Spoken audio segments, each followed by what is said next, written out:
Good morning. This is R.J. Stanchfield or Ron, Ronan, Ronnie, or Scratch. All four first names, R.J., Ron, Ronan, or Scratch. Have your choice.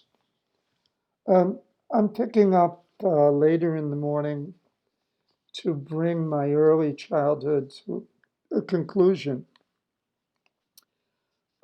And I wanted to start by talking about what I would call the period from 1935 to 1945. This would be, would in that span of time, two things occurred. My brother had already been born, and I got born in that period. Now, during that period, for about 7 years, my brother, because my father had been on the road with the big bands and was going all over the United States, I mean all over. And my mother wanted to be with him, and she convinced her family to take my brother Bruce into the home, and to help raise him, which they did. They did a good job too. But it comes down to leaving my brother without parents, and the likelihood is that my brother missed my parents terribly, and was my guess is would always be asking Nana if his folks were coming home or not. Now, I'm projecting, of course, but I know my brother well enough. He was sensitive enough to want and need that. So he was deprived terribly of parents. I was born in 44 of that span. So my brother was born, who was born in 32. He was likely, that's 12 years difference. I knew that. I didn't have to do the math, but I just did. In any case, my brother was 12 when I was born, still wanting and needing parents. But my parents were winding up with something brand new. The war was over. The big band era had dwindled to small bands, um, so that my father had to perform his music by finding gigs, meaning one night jobs, or a gig on a television or radio show, which would last, be a full time job for a musician. And that's all my father knew. He had no other skills at all. I mean, he was very skillful as a human, wonderfully funny, just a nice person, but he wasn't a mechanic. He wasn't a salesman. He was just a man who played a number of instruments. And so he wasn't able to find work other than musical work. And he was pretty good at his skill. So he got jobs on a regular basis. Okay, so he was getting jobs, and my mother was left at home with two sons, an older son who was in his teens, early teens, and a baby who was, 1 years old and so forth. And she, I guess, in a sense, panicked. And I'm guessing at this because I couldn't know, but she panicked and did the best she could, but she was copying and faking it, so to speak. And so I suffered that. My brother suffered that. He suffered a continued uh, inability to have, like normal mom and pop parents. My father would be home late at night. He didn't get up until 10, 11, 12 o'clock in the afternoon. And so it was just a non conventional lifestyle for me and for my brother and for my parents. And therefore, we became a wonderfully dysfunctional family, and each of us contributed to it. There's no one to blame. I don't blame my mom. I don't blame my father. But I know I was left alone.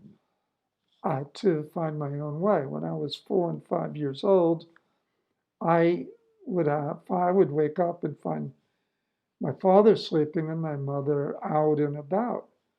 And oh, she had gotten a part-time job with Saks Fifth Avenue.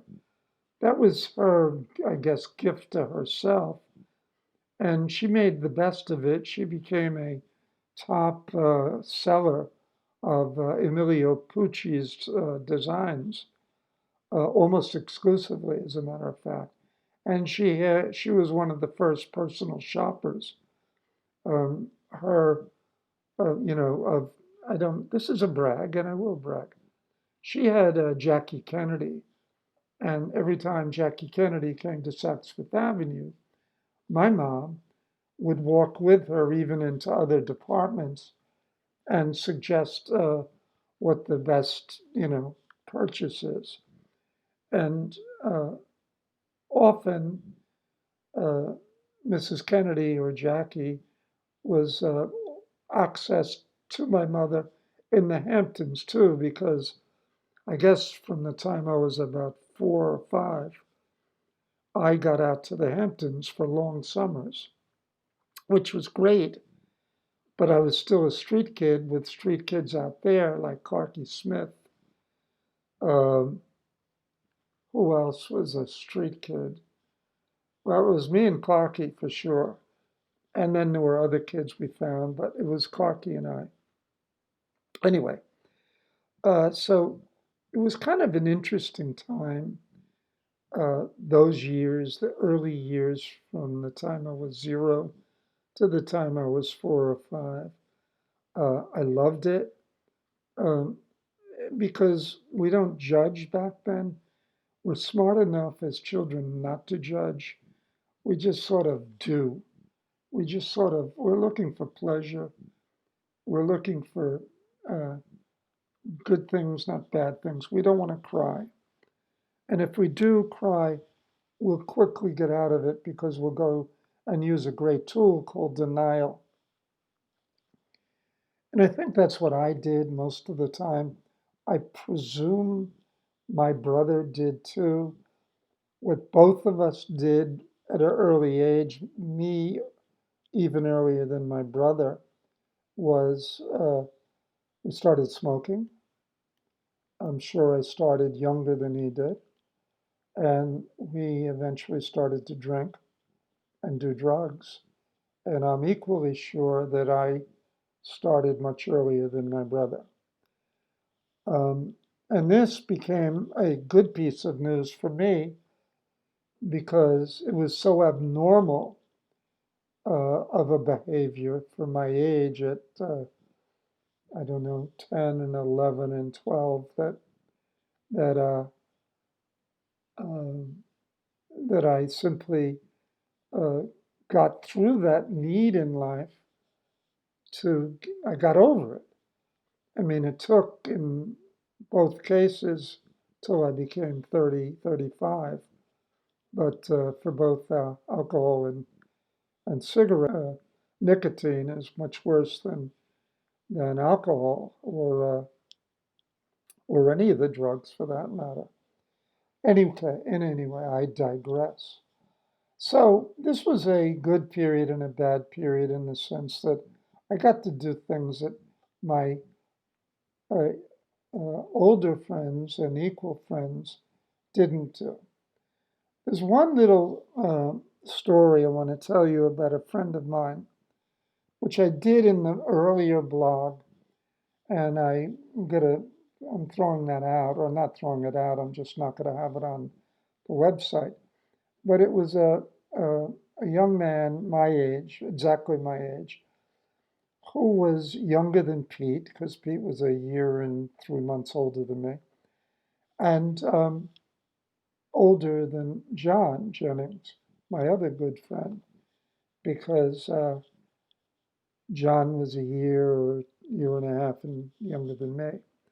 Okay, so Steve Jenks was his name. Now, in the last video blog I did 10 years, 7 years ago, whenever, it was mentioning his name, and we played Cowboys and Indians. We played in the halls together, and his parents were entertainers, and they moved to Chicago.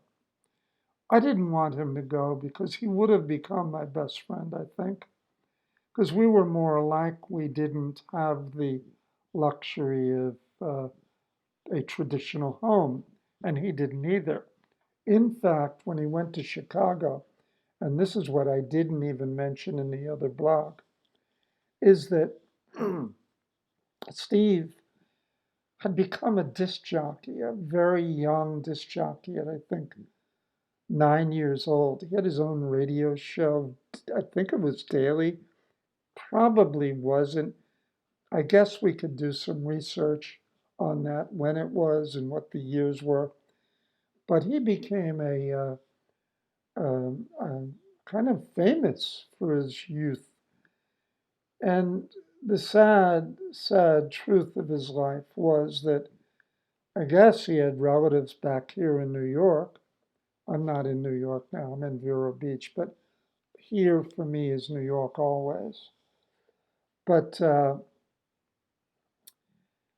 he got on a plane in Chicago by himself to come back to the New York. And approaching New York, his plane, a jet plane, I think, and another plane crashed over Brooklyn.